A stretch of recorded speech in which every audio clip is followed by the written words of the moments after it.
Ukraine ntabwo ngomba kubikora, ntabwo ari intambara yacu, yatangijwe n'abandi bantu, yafashijwe n'ubuyobozi bwacu yashize. Ntabwo byari kubaho iyo nza kuba ndi perezida, ariko ndagerageza kurokora ubuzima aho naba ndi hose. U Rwanda ntaho mpuriye n'u Rwanda na Congo, ariko numvaga mfite umuntu ufite impano cyane muri ubu buyobozi, ndamwoherezayo. Nk'uko bisanzwe rero ni The Quick Times News, nk'ibisanzwe nta kindi usabwa uretse kureba aho hasi handitse subscribe ugakandaho, hanyuma tugakomeza kubana muri aya makuru meza. Aho rero Perezida Trump yahuye na Perezida wa South Africa Ramaphosa, aho yabajijwe ku kibazo cya Ukraine ndetse n'ikibazo cy'u Rwanda na Congo. Mu magambo yiwe rero Trump yavuze yuko ntacyo afite gukora ku bibazo by'u Rwanda ndetse na Congo. Ni mu kiganiro rero yagiranye n'itangazamakuru ndetse ari kumwe na Ramaphosa, Perezida wa South Africa, aho nawe yabazwaga ku bya jenoside bavuga yabereye muri Afurika y'Epfo, iyicwa ry'abazungu. Let me clarify that, because what you saw, the speeches that were being made, one, that is not government policy.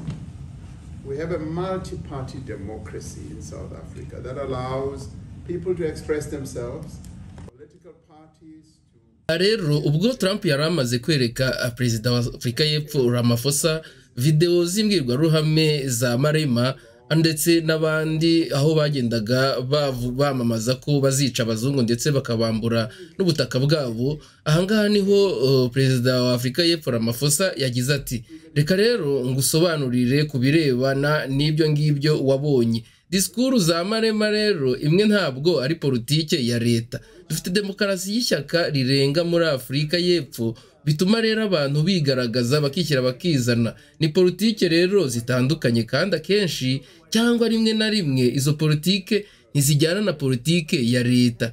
Politike yacu ya leta irangiye rwose ku byo yavugaga, ndetse no mu nteko ishinga amategeko ntibyemera. Ahangaha rero ni uburyo Perezida wa Afurika y'Epfo Ramaphosa yisobanuraga kuri iki kibazo umunyamakuru yarabajije, kiriya jenoside yakorewe abazungu hariya mu gihugu cya Afurika y'Epfo, ubwo bica abazungu ndetse abereka n'amavideo atandukanye, aho bamwe bagendaga bareba bagenzi babo ndetse bareba uko bagiye bapfa, ndetse n'ibinyamakuru byinshi yagiye yerekana bigaragaza uko abazungu muri Afurika y'Epfo bagenda bicwa ndetse n'imiryango yabo.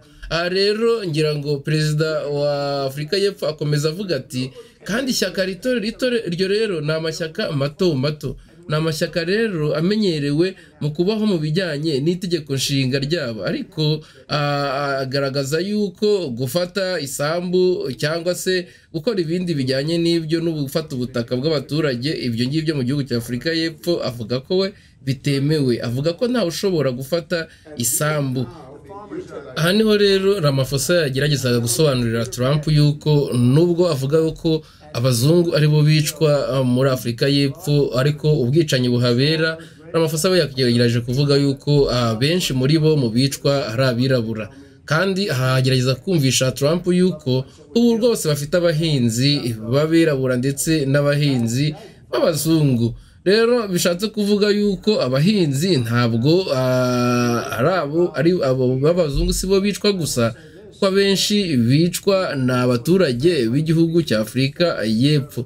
Agerageza no kwerekana yuko amashyaka atandukanye ari mu gihugu ari amashyaka mato mato agenda akuririza ibintu ngibyo mu bijyanye n'itegeko nshinga iwabo, bavuga yuko bitemewe. Ari nako yakomeje yerekana ko aho Trump yavugaga ati, abo ngabo bo bisha abantu ntacyo mwabakozeho, kandi nkarabemereye bica abantu ndetse n'amasambu yabo barayatwara. Ariho Ramaphosa yakomezaga agira ati, ibyo gufata isambu byo cyangwa se gufata ubutaka bw'abantu oya rwose ntabwo ari byo, nta nubwo biherutse mu gihugu cya Afurika.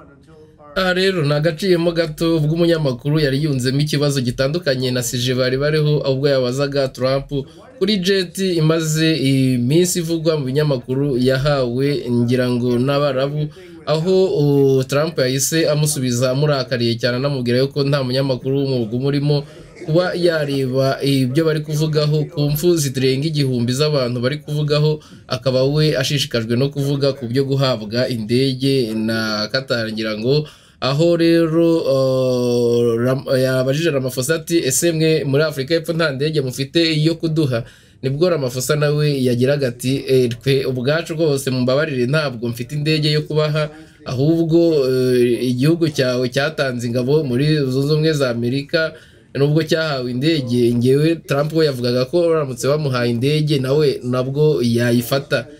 Ariko rero Trump ahangaha Ramaphosa yagarutse ku kibazo aho avuga yuko mu by'ukuri abantu benshi bari mu ngabo zirwanira mu kirere Zunze Ubumwe za Amerika bagiye kuba mu ngabo zirwanira mu kirere, kandi ko ari ubufatanye bagiye kugirana n'iki gihugu cya Leta Zunze Ubumwe za Amerika.